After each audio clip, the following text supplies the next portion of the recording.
Hey, everybody. What's up? It's Steve Van Tassel and Jay Pounds here for the Dynasty Owner Podcast. What's up, Jay? Hey, Steve, how you doing today? Good, man. Good. We're doing this early in the week. We're recording on Monday night. Usually we've been doing later in the week, but we need to switch for Jay, and it's kind of a good time to do it. So we're probably going to start doing them earlier in the week now. So adjust your listening habits if you've been listening to us regularly. If you have, we appreciate it. As you said, this is the Dynasty Owner podcast. If you just stumbled upon us and you don't know Dynasty Owner is Dynasty Fantasy Football with a salary cap and real NFL salaries. So, Patrick Mahomes makes $45 million for 10 more years, 9 to 10 more years. I can't even remember right now. It's been so long. You have him on your roster as long as you want for that amount. And if you want to get rid of him because he's not playing well or too expensive, you have to pay the difference. You have to pay off that salary. There's a fee for that. So it's different. It's like being a real NFL GM, not like your usual dynasty leagues, because you could have a bunch of guys who make millions of dollars. You could have Devontae Adams, Patrick Mahomes, Derrick Henry, CMC, all those guys on your regular dynasty team. If you had those guys in Dynasty Owner, you'd have a bunch of rookies who make $1 million for the rest of your roster. So it's different. It's fun. Jay and I love it. So that's what we're going to talk about today. So thanks for joining us. What's going on with you, Jay?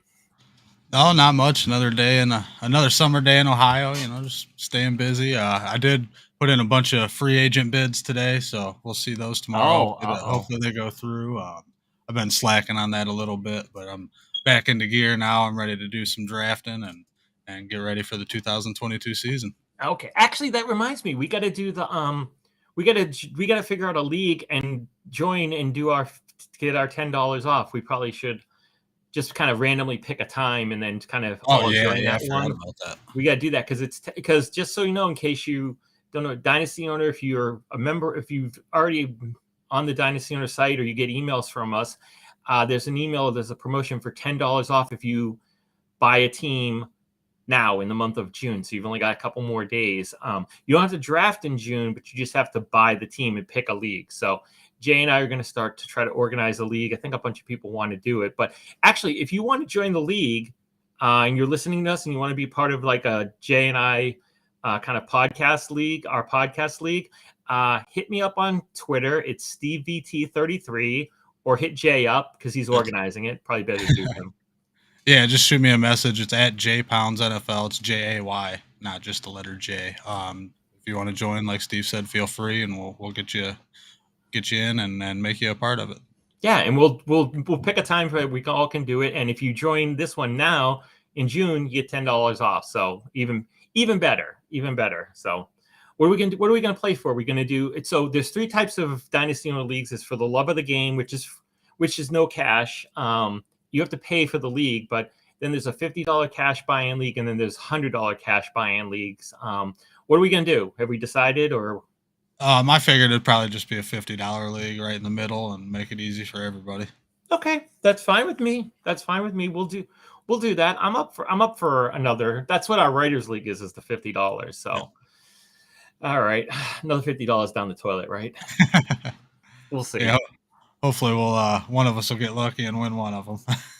That would be nice. I've actually won money in the beta. I won money in the beta league the first year, so that was actually a little bit. I don't think I won it. I'm trying to remember if I won any money last year. I might have scraped in a little bit of money last year, but not in Dynasty. I won some other leagues actually. So I think I can't remember, not to brag. I think I made a little profit last year on all my stuff. I'm trying to remember. It's hard. I try to keep track, but right. But I did win on DraftKings. I did win something in golf, and the winning was a $5 Best Buy league, a free $5 Best Buy league. So we'll see. I'll have to draft that one of these days soon. I did one already, just because they do like early best ball ones and stuff like that. So okay, yeah, I do a lot on Underdog is what I use quite a bit for best ball. I don't know if you've heard that.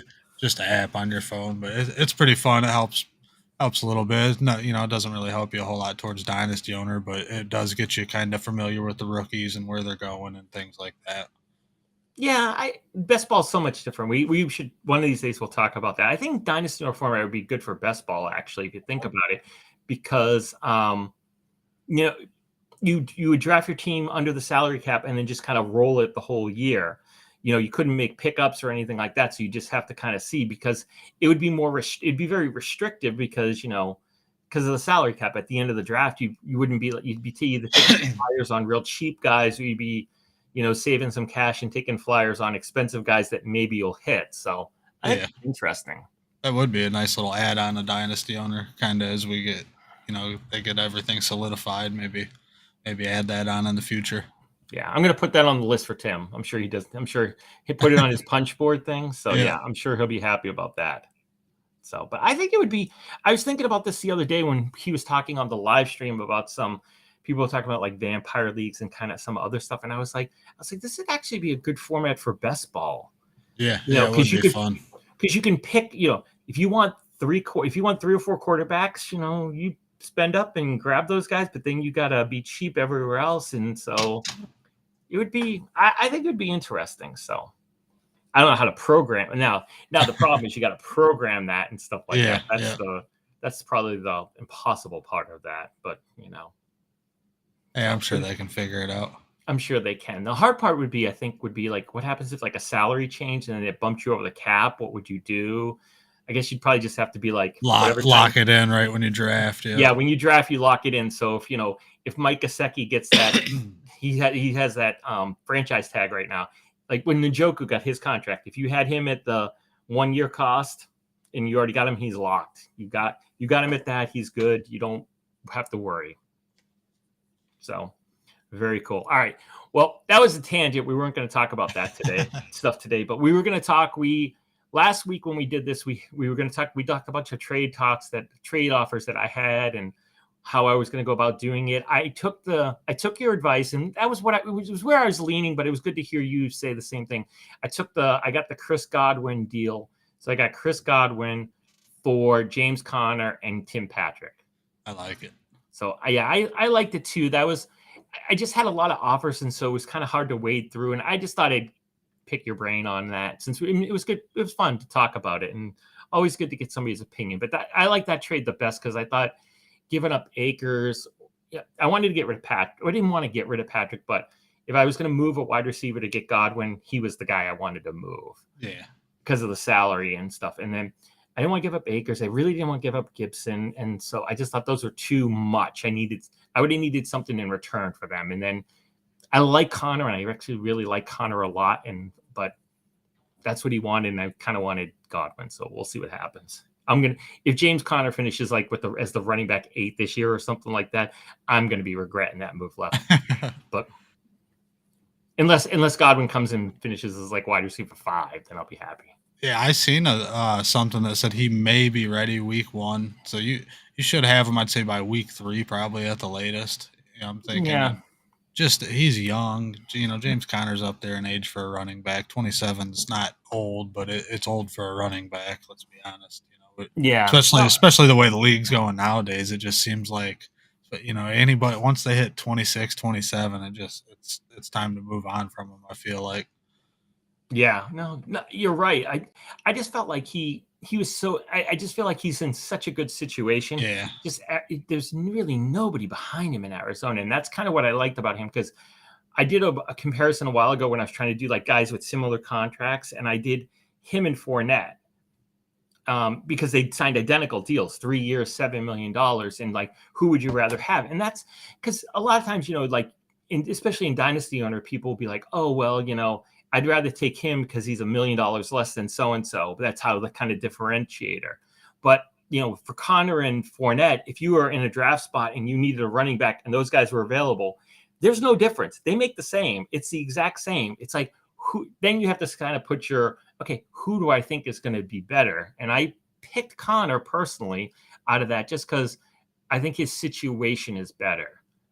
And this was before the draft and everything like that. And I think that holds even more now that the teams have drafted, because, Tampa Bay selected a running back to maybe back up Fournette, give him a little time off, whereas Arizona got nobody behind Connor, really. Yeah, I will say. They got Williams, but Yeah. As far as situational, yeah, I like Connor over Fournette this year, supposed for exactly why you said. They didn't take anybody in the draft. That kind of surprised me a little bit. Maybe they like Benjamin a lot. I don't know, but I just feel like overall value, you're going to get a lot more out of Godwin than you would have, out of Yeah. Connor. So I definitely feel like you won the trade. But it is possible Connor does, if it has maybe a top 10 season again this year, but I don't see it, but it's possible. He scored a lot of touchdowns last year, and that's got to drop some, especially with Kyler as the quarterback. I feel like he's going to, Yeah. be a little more involved around the red zone. Yeah, he did have a lot of touchdowns last year, but yeah, I forget. I did that part of the analysis, and I can't remember it all right now. But even if you took away like a bunch of the touchdowns, it didn't drop him that much. He was kind of in like a little spot where he was like not quite as good as the guys above him, but he was a little bit better than the guys below him. So like even taking like he had like 18 touchdowns, even if you took like 6 of them away, which would be more reasonable, like 12, it didn't drop him that much in terms of points. But that's also last year. That doesn't count for this year. So we'll see what happens. We'll see what happens this year. But so we've got more trades to talk about. So do you want to? You sent them to me, but why don't you read them off and we'll kind of discuss them? Yeah, we'll go ahead. I feel like this trade's actually perfectly fitting for what we were just talking about. We got Eli's team receives Leonard Fournette, a 2023 first and a 2024 second, and they sent out Aaron Jones. I think I'm reading that right. Oh, they sent out Aaron Jones, Damian Harris, and Odell Beckham Jr. Oh, wow. I like the Fournette side of that one. I like what Eli got out of that one. No, I'm reading that wrong. Hang on one second. That's so funny. That's the way it reads what you sent to me, but it's me. I gotta be missing something there. Okay, yeah. He just sent it for Aaron Jones. He sent Fournette 2023 first and a 2024 second for Aaron Jones. I'm gonna pull it up on my.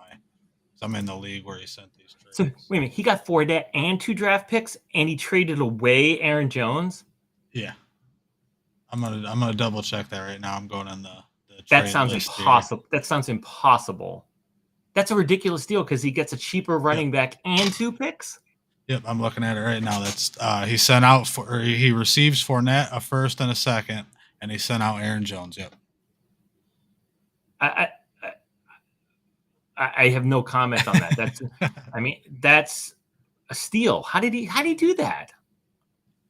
Just the team he traded with, they wanted a elite running back, I'm guessing, and they're also this is only their second year in Dynasty owner, so they're still kind of learning yet, I'm assuming. I'm going to assume the learning part. But because like straight up, I think that I would pick the Fournette side. Even non-Dynasty owner, I would pick the Fournette side of that trade. Minus the picks, I would still take Fournette in a non-salary league. But when you add on the fact that he's $5 million cheaper, I think Jones's contract is longer too. Am I forgetting that? It is. Yeah, it is. It's like a year longer, right? I believe so, yeah. Yeah. Wow. Bravo, Eli. Give him the polite golf clap there. Well done. I have to send him a note on Twitter and congratulate him on that. How's he? Did I miss that? Did he brag on Twitter about that? He should have. I'm not sure. I know he sent me it through a direct message, but I don't think he posted anything about it. Why? I'd be bragging. That'd be my pinned tweet. So yeah, his goal, he started these trades, he did 3 of them, and his goal is to get a little bit younger and still compete. And I think he did perfect in this trade for that. He got a couple draft picks and he still got Fournette, so you're still competing. Me personally, I would take Aaron Jones over Fournette straight up. Just it's not all that not all that far off, but I would take Jones over him. But in a dynasty owner league, I think you're right. I'm going Fournette over Jones, just because of the $5 million in savings. I feel like they're going to finish within a few spots in the running back position of each other, and you're saving $5 million plus you get the 2 draft picks. Yeah, I same thing. Told him through messaging. I love the trade. Good job. I think he killed it. Yeah. See, what I'm concerned about.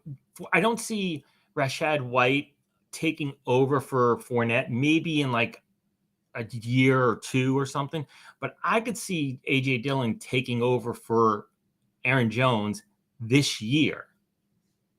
That's fair. There's a lot of people that feel that way too. I don't know. I'm a Aaron Jones guy, so I don't see it happening. But AJ Dillon is talented. I mean, he's proven it over the last year and a half or so. So it wouldn't surprise me if that happened. Yeah, I mean, it could also be a Zeke Elliott, Tony Pollard situation where they keep Dillon behind him for a while and everything. But I also could see a scenario where all of a sudden they're splitting it completely, like Javonte Williams and Melvin Gordon did, or where Dillon moves ahead. So that's probably what I don't see Fournette losing unless something dramatic happens. I don't see him losing the starting running back position for Tampa Bay.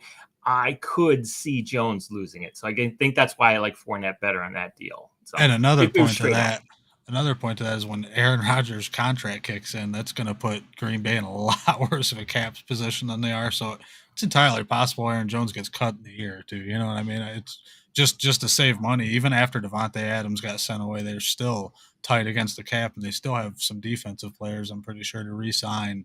And so that their cap situation isn't getting any better until Rodgers leaves. So you're probably right on that.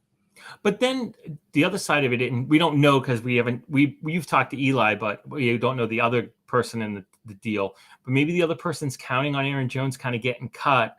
Then they can keep him, and he signs like a $2 million deal with somebody, and is their starting running back. And like next year, he's instead of paying him $12 million, they're paying him $2 million, whereas you're still paying Fournette $7 million. I think that's a crapshoot of an idea, but that's the only way I could justify that trade. Is that right. He thought that if you were convinced that was going to happen, but that's a lot of moving parts. That's way too many moving parts for me to be comfortable with. Yeah. I mean, because Rodgers has to stay, Jones has to get cut. I mean, there's so many things that have to happen just right for that to happen. Yeah, I don't think so, but we'll see. I know the team he's trading with here won the championship last year in this league, so they're all in this year. They're going for the repeat, obviously. So like I said, I'm assuming they're just a big Jones person, and they're going for it. If they're going for it, that was my logic, No, that's good to know. I didn't know that, so yeah, that's good to know. So, well, we'll see if they win. If bully for them, if they win the league again, and after that trade, we'll delete this portion of the podcast that I said that. We'll go back and we'll delete it, or we'll put a disclaimer before it saying that Steve was totally wrong on this. This guy won the league that year, so it's actually a chick. It's a female champion. Yeah. See, I always say person things like that. I know. I do it too. I'm wrong. The one time I don't, I'm wrong. Figures. Yeah, I do it. Apologies to her on that. My apologies. I should do better. I try to do better. I always try to say person, team, et cetera, to make it like even though we know almost everybody's a guy in this thing, but the one time I don't. Curse word. I would normally say curse words, but I can't do it on here. So, all right. Well, good. Well, we'll see what happens. Good luck to both of them. All right. What's our second deal? All right. The second deal here, we feel like Kobe receives Damian Harris and Odell Beckham Jr. And then Eli receives Tim Patrick, Treylon Burks, and a 2023 second. Interesting. Everybody we just talked about in your deal, we're talking about here. We got Tim Patrick in this one, Leonard Fournette in the first. But yeah, he's like I said, he's wanting to get younger. I don't mind it. Damian Harris, I feel like he's another year in New England, and that's probably it. Just the way they go through running backs. Yeah. And then OBJ, who knows? Is he going to be back in LA? Is he going to sign? I've heard New England a few times. It's hard telling even what's going on with him. Go ahead. Oh, I was just going to say, I think the receiver room in New England is very crowded.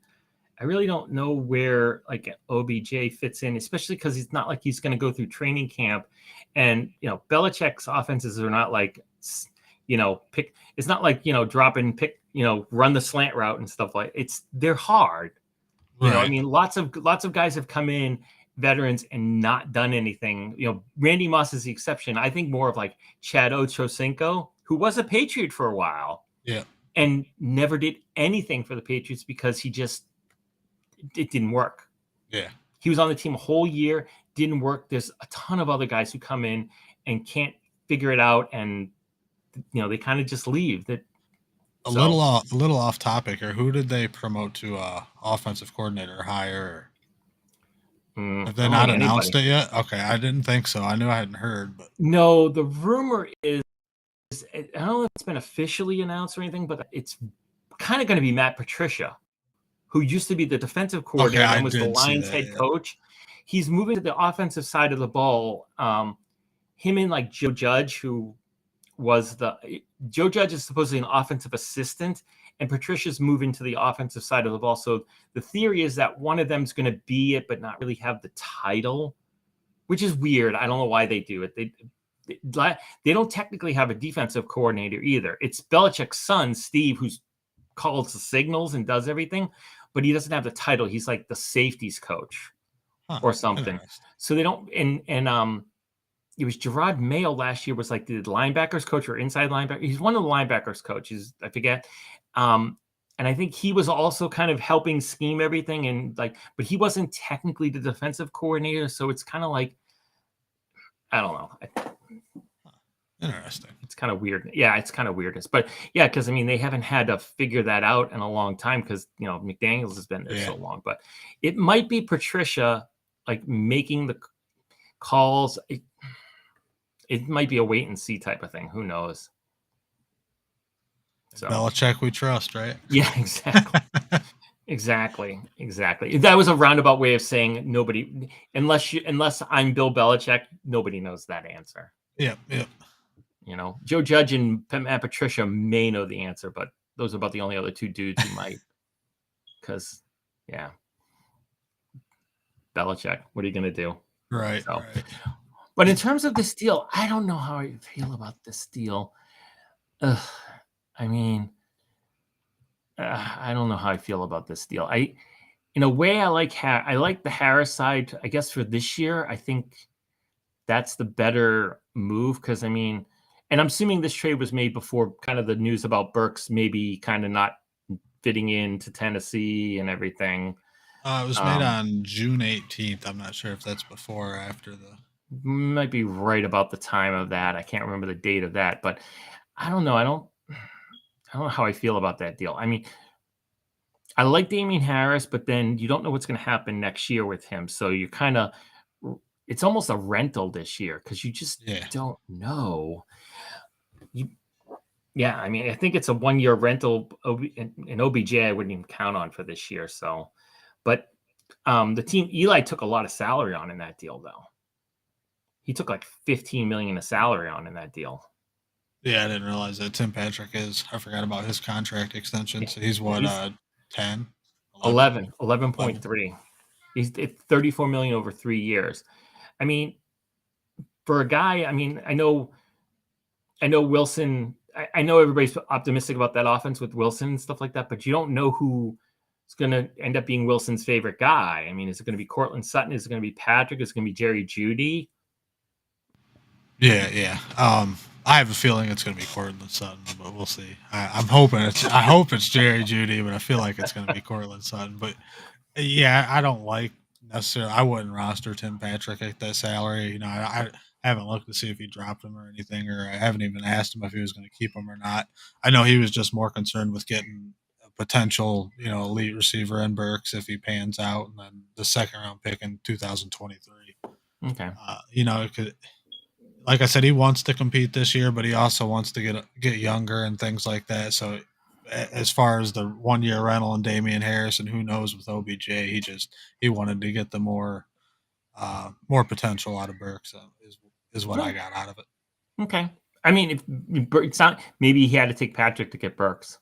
Yeah, I'm assuming he almost had to, yeah, or he just likes Tim Patrick. I know there's a lot of people that like Tim Patrick going into this year, and maybe he's just kind of waiting and waiting and seeing what happens with him and Russell Wilson. I had Patrick. I liked Patrick last year. He was very consistent, very good, but but he was. I think he was also like $2 million, or he was very low, cheap. It wasn't 11. Yeah. I like him a lot better at 1 than 11. I do too, but there's a lot of hype around Denver, so it makes sense, I guess. And like I said, it's going to cost him the same whether he cuts him now or during the season. So might as well hold on to him and see what happens, I guess. True. Yeah. No, you're right.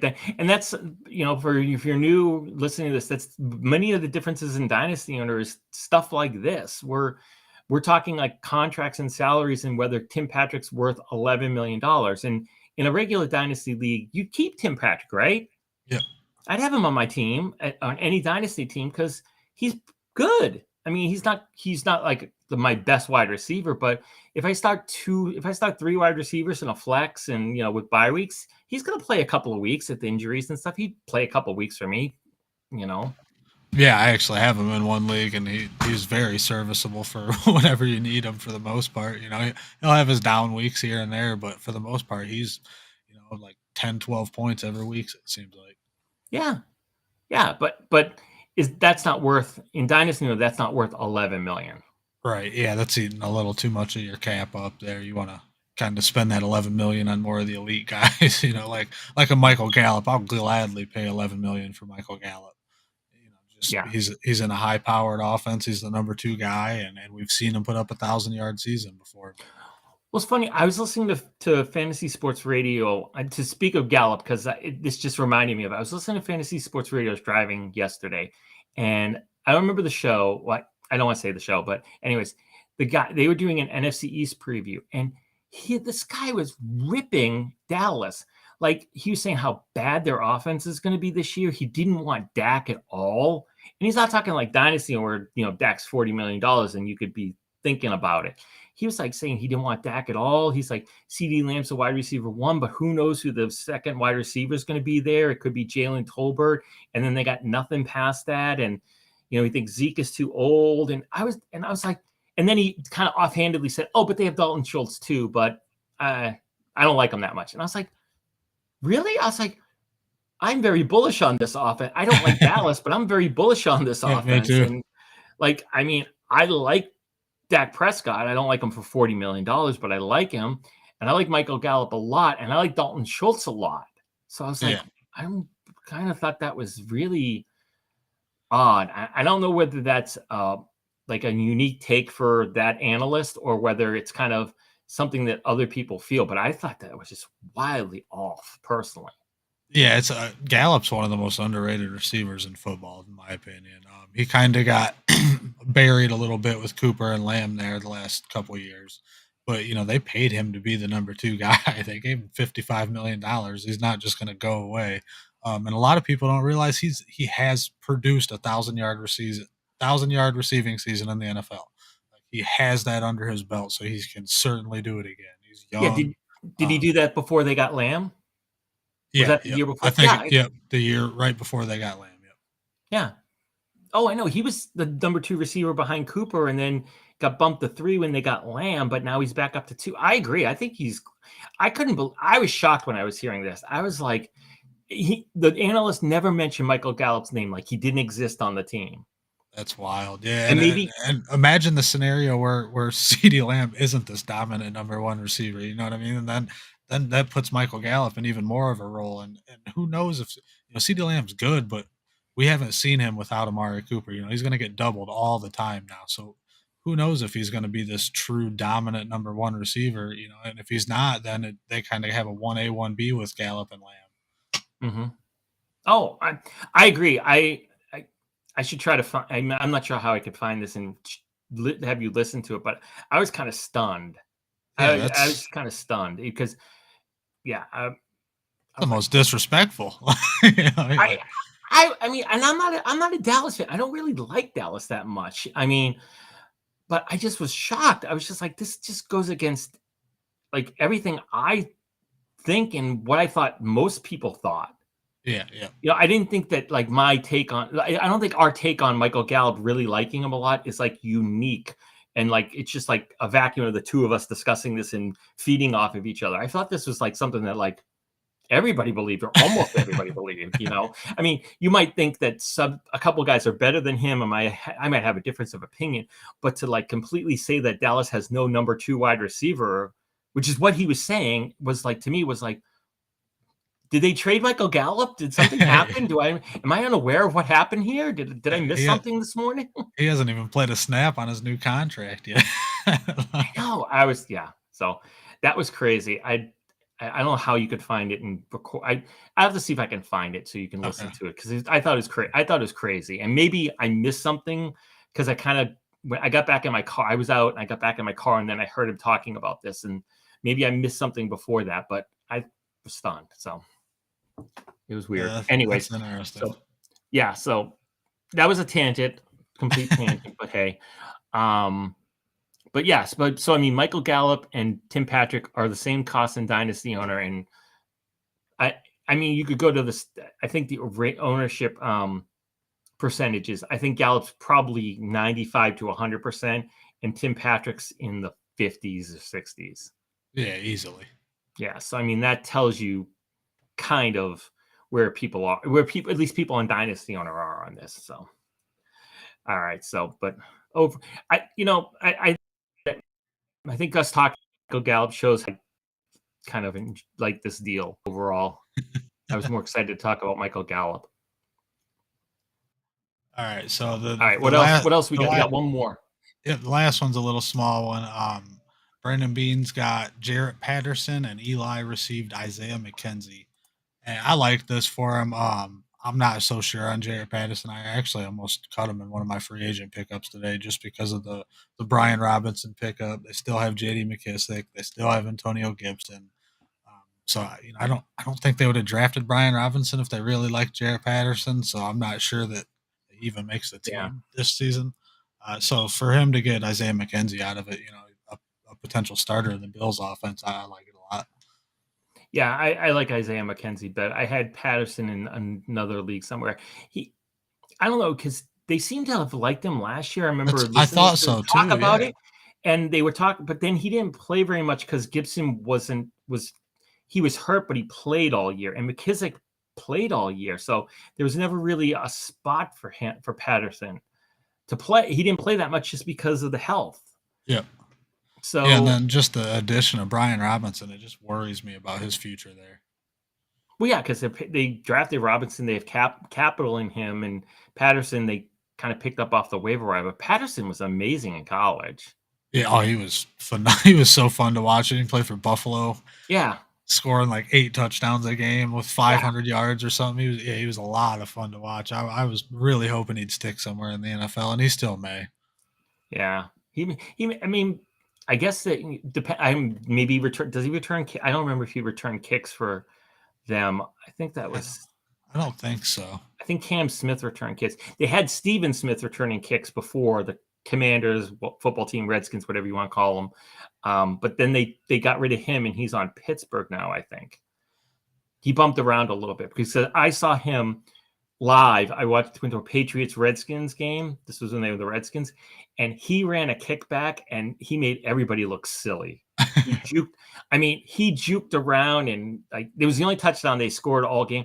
But oh my God, it was crazy. And I was like, wow, he's pretty awesome, dynamic. And then he did nothing. And then he had a great couple of games at the end of that year, like as a receiver, and then nothing after it's that. Funny how that happens, ain't it? Yeah. Who was the Eagles receiver not long ago that had that crazy 3 games? Just Fulgham, yeah. He just absolutely dominated, and then he was just gone.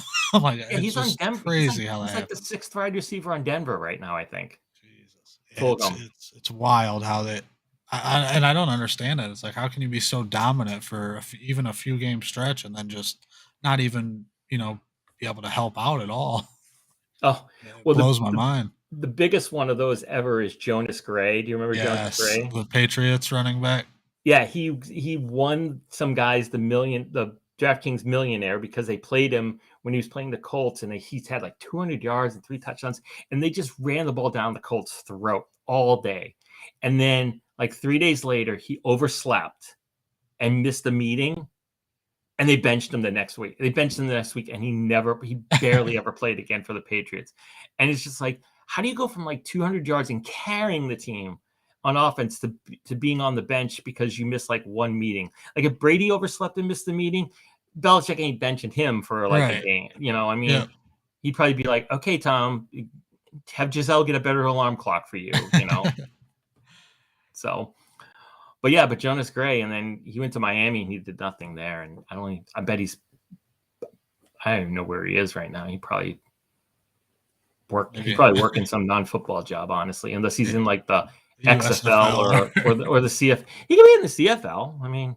Or the XFL. He could be signed to the XFL and playing next year. So, interesting. But yeah, I agree with you. I take the McKenzie side on that all the way. I agree with you. I think McKenzie's I actually like McKenzie. I think I picked him up in one league. So I did as well. And actually, that we can flow that into our second topic of conversation, which we're going to talk about, which is like kind of players.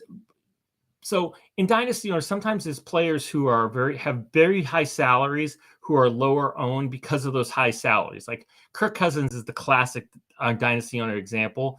For a long time, he was 0% owned or like 1% owned because his $33 million salary was like third or fourth highest in football. And so you had to pay him that amount, and he's like the 15th best quarterback. So nobody would pay him for obvious reasons.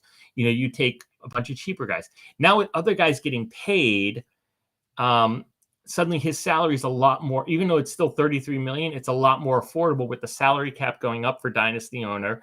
Other guys going ahead of him in terms of salary. He's probably like the 10th highest paid quarterback right now or something. He's not too high. He's definitely below the top 5, right? Yeah. And that you look at his ownership rate and it's like 35-40% in that range.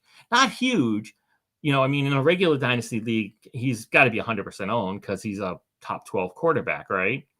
Yeah. So 100%. So he's a low end starter for your team, But in Dynasty owner, he's not very owned because you're trying to find cheaper guys and fit everybody in. So he's hard to fit in and justify at his salary for his production. But there's a bunch of guys out there. Not a bunch, but there's some guys out there who I don't understand how they're not owned by in like 90-95% of leagues. And so Jay and I were going to sat down separately and put together a list of some players. So like quarterback, we're not going to do kickers because nobody likes kickers, even though we have them. So what position do you want to go like quarterback, running back, wide receiver, tight end? And yeah. I have a couple of guys. We can talk about all of them or just like pick one, but do you want to go first? Do you want to do quarterback first? Do you want to do running back? Which position you want to take first? Let's go and do quarterback. Yeah, we'll just go quarterback, running back, receiver, tight end. Okay. So my guy at quarterback, do you want me to go first or do you want to go first? Yep, go ahead. Okay. My guy at quarterback, who I don't understand is not 100% owned right now in Dynasty, is Jacoby Brissett. He is 73% rostered, owned right now in Dynasty owner. His salary is $4.65 million. And he's going to be, unless something weird, something dramatic happens, he's the starting quarterback for the Cleveland Browns in 2022.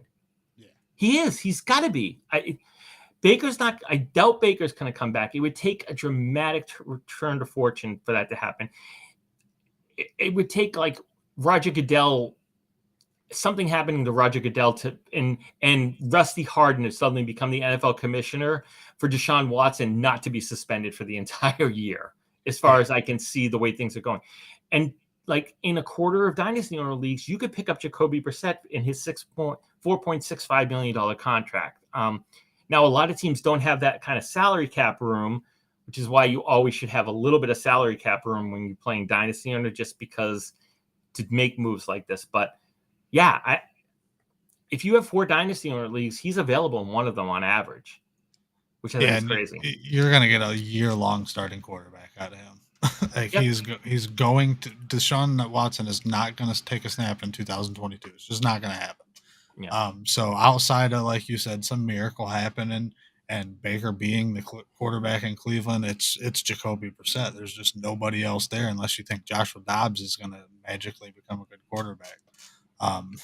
Or But the Browns trade for somebody for a year to go ahead of Brissett, like they trade Baker for Garoppolo or something, or Sam Darnold or something. Yeah. But I mean, right now, I don't see that happening. So right now, I just feel like he should be. I mean, 4.65 million, which is cheap for a quarterback. I mean, is he going to be your starter? No. Is he going to be your bench quarterback? Probably. I mean, if you have 3 quarterbacks in case somebody gets hurt, he's a good third quarterback to have. Yeah, great third quarterback to have, especially at his salary. If I'm the Browns, I'm telling Baker Mayfield, I'm like, look, you're a professional, be a professional and get here. Sorry, we're paying you. If you don't want to lose every bit of your $18 million salary and fines for not showing up, get here. Other than that, I'm trading them for either Drew Lock or Sam Darnold. You know what I mean? At least get yourself a serviceable starter. Jacoby Brissett, I guess, could be serviceable with the defense they have, but if you want to count on your offense, you need something a little bit better than Brissett. But it sounds like they're prepared to roll with them, and if that's the case, you're getting a $4 million starting quarterback all season long. Yep. So check your free agent auction. If he's there, put in that bid. Hopefully you have the cap room. Otherwise, you have to cut some people. But yeah, so okay, Jacoby Brissett was my quarterback. Who's your quarterback? Who should be more higher owned? For me, I'm just going to go right into Baker Mayfield. He's a little more expensive, obviously at 18 million, but he's going to be a starter this year somewhere. Whether it be Seattle, Carolina, I've heard Detroit now is thinking about getting him and just having Jared Goff as a backup, and they can cut Jared Goff for like 10 million next year or something like that. So I've heard Detroit, there's starting to be some suitors for Baker Mayfield. So I don't see him being a backup this season, even if it's in Cleveland. For some reason, somehow he stays there. He's gonna start somewhere this year, and at 18 million, that's a pretty cheap quarterback. Okay. Well, other guys I actually had a couple. I thought I'm kind of surprised. Gino Smith is owned in only 67% of Dynasty owner leagues at 3.5 million. I mean, not to say that he's going to be the starter, but I can't guarantee that even if Drew Lock's the starter, do you really think Drew Lock's starting all 17 games? If they go with the Drew Lock Gino Smith combination, that's very doubtful. And so I'm kind of surprised he's not owned in more. And then my personal favorite guy, even though he's a backup, is Teddy Bridgewater. I love Teddy B. $6.5 million, so he's expensive for a backup. He's only rostered in 35% of Dynasty owner leagues, but not a favorite stat, but my stat about Tua is that he hasn't played a full season of football since 2018. Between college and pros, he hasn't played a full season. He's hurt all the time. Now he might not be, you can't predict injuries, but if I'm guessing here, I got to think that Teddy's going to start a couple of games. Just like last year, I was confident that I kept Phillip Walker on my Dynasty owner team. He was cheap. He was like $1 million or less than $1 million because I was convinced that Sam Darnold wouldn't last an entire season. I didn't predict they would get Cam Newton back and all that dynamic would happen, but I kept Phillip Walker around just because I figured at a certain point he might actually play and he would be less than $1 million, and it wasn't much to keep him on the roster. And Sam, Darnold didn't play all 17 games. He played like 12 or 11. I forget how many, but certain guys just get hurt. It's weird. It happens. And I think Tua is one of them. So, and with that offense, to give Teddy Bridgewater those weapons and that offense, keep him on your bench, and then keep him on your practice squad. Put him in your bench for 25% of the points those couple of weeks.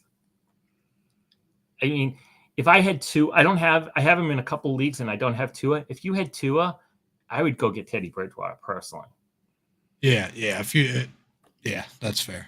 Yeah, that same with I have Justin Fields, so I'm the leagues I have him in. I'm making sure I have Trevor Siemian. Okay. He was banged up quite a bit last year, so I just to be safe, I want to make sure I have that quarterback, on my roster. Same. I don't know what Gardner Minshew's. His his roster percentage is like 100 because is he's he okay? He so should. cheap. Yeah, he should be. I was gonna say just He's that. And, just because he's so cheap, it's almost a nothing to own him. I mean, he's like 677,000. Teddy's lower ownership percentage because of the $6.5 million. But same thing with Brissett and Gino Smith, because they're so much higher. You kind of have to make room for them. Whereas Gardner Minshew, almost everybody can have. If I'm the Browns, I'm sending Philly a third or a fourth for Minshew all day long. He is the perfect quarterback for Cleveland. He would fit in so well there. He's not going to mind only starting a year. You know what I mean? He's going to look at that as a tryout somewhere else. So his attitude's going to be great. His attitude's always great everywhere he's at. I just think he fits in with the Cleveland area so well. So that's who I'd go after if I was Cleveland. Interesting. Okay. Well, we'll see. And he's cheap. I mean, yeah, very cheap. Yeah. They could probably throw him a couple extra $1 million too to make him happier. Yeah, or even give him a fourth and Jacoby Brissett and pay all of Brissett's salary, and they'd be fine with that, I'm sure. Yeah. Interesting. You should be the GM of the Browns. You have a lot of good Browns trades and ideas. Honestly, you do. And you're not even a fan. Right. I just live around here. I know how these guys think. All right. So do you want to go? We'll go to running back now. Why don't you go first? Tell me who your running back people should pick up. My favorite running back available right now is Tony Jones. With the Kamara suspension, Mark Ingram's getting old. He was solid in New Orleans last year, but he's getting old. Tony Jones. I feel like they'll split time while Kamara's out, and if you can get even a bench running back right now off the free agent auction, it's worth it. Yeah, I mean he's 54.7% rostered, and his salary is $825,000. So, yeah, he was my top one. So I had others in case you took him away. It's kind of the second one for me was a kind of a tie. Dontrell Hillyard. Not a sexy name, but he's only rostered in 41% of leagues. His salary is just under $1.2 million. And, Derrick Henry can't run the ball 30 times a game. And everybody's hot on Haskins, forget his last name. But Dontrell Hilliard's there. He played for them last year. He did pretty well last year. I mean, would you be shocked if they give him 5 to 7 carries a game and, maybe spot him on some third downs and, to catch a couple of passes? I wouldn't be shocked to see that at the beginning of the year to kind of keep Henry less banged up. Yeah, that team needs Derrick Henry, especially after losing AJ Brown. So yeah, I wouldn't be surprised to see him even in almost a full-time third down role for quite a while just to keep Henry fresh. Yeah, and he did. He was more than serviceable when he played last year. So yeah, that wouldn't surprise me a bit. Yeah, I mean, if you have Derrick Henry, you should have Dontrell. I think you should have Dontrell Hilliard. I mean, just to kind of handcuff that. And I'm shocked that he's only owned in 41% of leagues. So we'll see. But yeah, that was my guy for the Tony Jones was my first guy, and then Hilliard was my second guy because you took Tony Jones. But yeah, I mean, especially because like the way Henry runs, you should I think Mike Vrabel should kind of save him at the early part of the game. Like, don't use him as much in the first. I know it's hard because maybe you start losing the game or something, but if you could play him less in the first, second, third quarter, and then just trot him out there in the fourth quarter when those defenses are tired and he's just steamrollers over all these tired linebackers and defensive backs. I mean, that just seems like a dream scenario. Yeah. Here comes Derrick Henry, and oh man, I'm tired as a dog. I've been out here for 35 minutes, and I got to stop this 260-pound behemoth. Oh, and it seems like he just gets. It seems like he just gets more fresh as he goes too. Almost during the game, and it's probably more the what you just said. The defenders getting just worn down, and him being such a behemoth of a man. Yeah. But yeah, he does. He needs a little bit of a break. They've ran him death for the last 4 years, 5 years. It seems like. So yeah, you're right. They should give him a little bit of a breather more often, and I think they will. Yeah, and it should be earlier in the games. That you want him at the end of the. You want him at the You want him at the end of the game. So yeah, that's why I would take Hilliard. The other guy I was going to say is Jerick McKinnon, who just re-signed with Kansas City. His salary is a teeny bit higher. He's $1.272 million, and he's rostered in like 2/3 of leagues. But Clyde Edwards-Helaire, Ronald Jones, you could see McKinnon playing on third downs. I'm not saying you want him in your starting lineup, but if he's hanging out in your practice squad and one of those two guys goes down, he could play bench. He could play bench on off weeks and for the right matchup. I like McKinnon. I picked him up in a league, so I think he was actually one of the free agent pickups I was talking about that I'm this will release after I have him already. So, but yeah, he's one I've been targeting. It wouldn't even surprise me to see him just come out and have a good preseason training camp and be the starter. After the way he looked in the playoffs last year, it really wouldn't surprise me. Yeah, they didn't re-sign him right away, but the fact that they didn't re-sign Darrell Williams kind of said something that they were thinking about bringing him back. Because yeah. All right. Ronald Jones should be the first, second down guy, but Jerick McKinnon's going to get a lot of work regardless. Yeah, I think so. I agree. So, and you can't go run catching a pass from Patrick Mahomes, right? For a dart throw, practice squad guy whom you maybe have to use. Yep. Better than some of those running backs, like rookie running backs, who you don't know what they're going to do or do anything. He's only a teeny bit more expensive than a lot of those like third and fourth round draft pick running backs. Yeah. So I think I'd rather take and it's a 1-year deal. So, if he doesn't play much or, he's cheap to cut if he gets hurt or you don't want him anymore. He's cheap to cut too. So those rookies, because of their 4-year deals, that's more because when you cut a player in Dynasty, you have to pay 25% of their remaining contract, the whole contract. So, Jerick McKinnon's on a 1-year, $1.2 million deal. It's only like $300,000 to cut him. Whereas if you cut a rookie who has a 4-year deal and making $1 million, it's going to cost you $1 million to cut them. So little difference, but it is what it is. So, all right. So let's go to wide receiver. Who do you got at wide receiver? For me, it's AJ Green.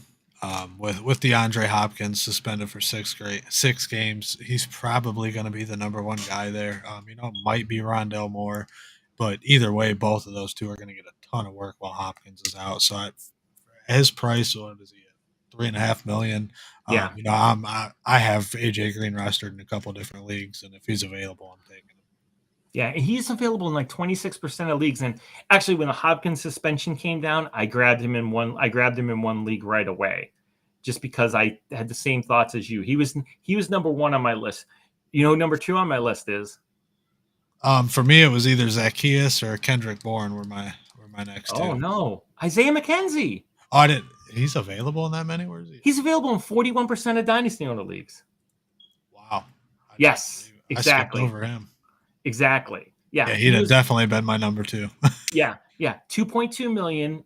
He's one of the only guys I had on this list who had more than like a year, because most of these guys are a year, because that's part of the pickup is that, you only have to, if it's a speculative thing, you can afford like to drop him if you have to. But Isaiah McKenzie's got 2 years, but he could be a starter on the Bills offense. Oh yeah. Yeah. Now, even if he's the 4th option or the 5th option, that's a pretty good option. It's realistic to think he's the starting slot guy in Buffalo. They do have Jamison Crowder, but he's a newcomer. Isaiah McKenzie tore it up when he played last year.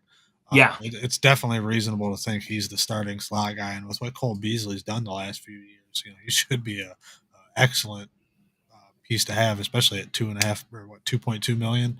Yeah. Yeah.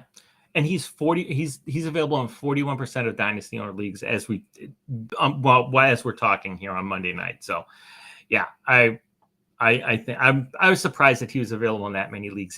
He's been building up gradually. I think when I got him earlier in the offseason, I think he was like at 25, 30, and then when Crowder got signed, I think kind of that dampened the people's thoughts on him. But yeah, I mean, if Crowder doesn't pan out, it's Isaiah McKenzie. So yep, I agree completely there. All right, so I'll go first on tight end. And tight end kind of breaks the mold of sort of my thoughts on like 1-year contracts in this, because all the guys that I had on my list here have more than 1 year. But the guy I have, and I'm going to butcher it, is Josiah De Gura from Green Bay, because he's rostered in only 55% of Dynasty owner leagues. His salary is $1.14 million rounded up for 2 years. And if Robert Tonyan's not ready, he's the starting tight end in Green Bay. Yeah.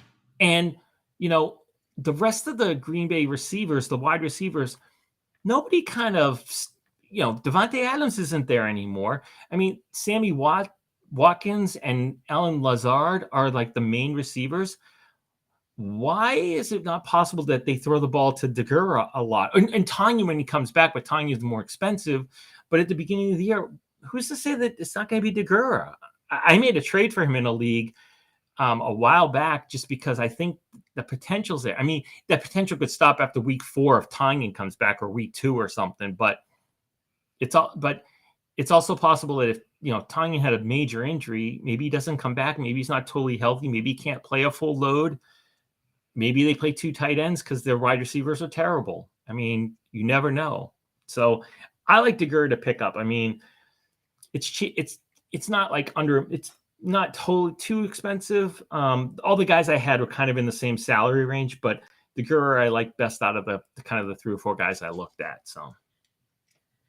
So for me, I kind of stole this one from you. Actually, I got 2 of them. I got Austin Hooper in Tennessee with AJ Brown leaving. I think he's going to be a pretty big focal point of that offense, especially early on. They're just going to lean on him as a veteran while Burks is getting ready. I know they got Robert Woods. He's coming off of an injury, so we'll see how that plays out. But I also like Daniel Bellinger. He's been getting a lot of work with the first team. It'll be interesting to see if he ends up starting this year. But if he does, you got a cheap starting tight end to put on your roster and watch develop. Yeah. And along those lines, actually, it's funny. One of the guys I thought you were going to say, because he's Jeremy Ruckert from Ohio State. I like him, but the New York Jets have 43 tight ends. I know. I can't take any of the Jets tight ends because of how many they have. I agree, but don't you think the talent wins out? It's one of those things where, he's talented. Do you think he's more talented than Tyler Conklin and CJ Uzomah? And so if you do, maybe not at the beginning of the year, but maybe later on in the year or next year, he kind of vaults over those guys. It's hard because those guys have big contracts. That's the problem. And I like Uzomah a lot. He impressed me a lot in Cincinnati whenever he was given a chance. So I'm not sure. I think it'll be 2-3 years before Ruckert beats him out at best, is what I'm assuming. But I do like Dan Arnold as well. He gelled well with Trevor Lawrence last year. I know they signed Evan Ingram, but he put up. Yeah, exactly. I stuck my tongue out when he said Evan Ingram, as in ugh. Not all that worried about Evan Ingram. And like I said, it just seemed like Dan Arnold was kind of Trevor Lawrence's safety blanket at the end of last year. So he's somebody you could look at as well. But I like Austin Hooper the most out of the group. Okay. What's Hooper's roster percentage? Do you know? I just had him here. He is 66.3. Okay. And his salary is what, $3 million? I think it's 6. Okay. That's $6 million. That's a little expensive, but if he does turn into a number 1 option in Tennessee, that's $6 million well spent. You could spend it a lot. You could spend $9 million on Evan Ingram, which I think is worse. So. Or Logan Thomas is there for $8 million if you're a Logan Thomas person. I'm interested to see how he does with Carson Wentz. Carson Wentz has just tended to throw to his tight ends a lot throughout his career, so we'll see. Yeah, well, actually, along those lines, the other guy I had on my list here was John Bates, who's the second tight end in Washington, because Thomas is coming off an ACL injury, so Bates might be the starter at the beginning of the season. And, if you think about it, Bates is probably the guy working in camp with Wentz right now. So maybe they develop a rapport, maybe he likes him, and, it's possible. I mean, Bates is rostered in just under half, 47% of leagues. He's just over $1 million, but he's got 3 years left on that contract. And like, it's totally possible that like once Logan Thomas comes back, Bates becomes a, 1 reception for 13 yards per game guy. So yeah. But it's also possible that he develops something. So we'll see. I kind of like. I think keeping an eye on Bates is a good thing. But you know. So all right. Well, next we're going to this week was the guys to pick up. I think next week, Jay and I, in addition to doing some trades again, I think next week we're going to talk about guys who we can't believe are rostered in a high percentage of Dynasty owner leagues. I know I got a lot of names in my head about that. unless people start dropping these guys left and right, there's so many. I think there's a bunch of people who I'm shocked have like 80, 90% roster percentage in Dynasty owner. So we're going to talk about those guys next week. We'll find one per team who we think you should get rid of if you have them. So great. Anything else you want to talk about today, Jay? No, I think that's it for me. Cool. All right. Well, this was fun. If you like this, let us know. Reach out to us on Twitter. I'm at StevieT33. Jay is at JPoundsNFL. And we're here for Dynasty Owner. This is the Dynasty Owner podcast. So check out Dynasty Owner at www.dynastyowner.com or on Twitter at Dynasty_owner. We have Instagram, and I should figure out what that is. It's probably some variation of Dynasty_owner. And we're on Facebook too. You can like our page on Facebook, and we post a bunch of things there. Usually we do a Wednesday at 4 p.m. live stream. I think it's going to be this week. It might be on Thursday. We'll see. And Jay does articles. Jay does rebuilding articles. Are you going to have one tomorrow? Or you got? Yep. Cool. So he'll have one. You probably, if you listen to this on Tuesday morning or sometime Tuesday, later on the day Tuesday, you can read Jay's rebuilding article. And we've got a couple of other people. We've got Nate Christian who writes. He does stuff on rookies and he's done some things on second-year players, so he'll do that. That's usually on Thursdays. And then our friend, the Dynasty Jerk, Matt Morrison, does articles, Free Agent Friday articles for us. So check us out. Thanks for listening. Hope you join us next week, and have a good week, Jay. Yep, you too. All right, bye.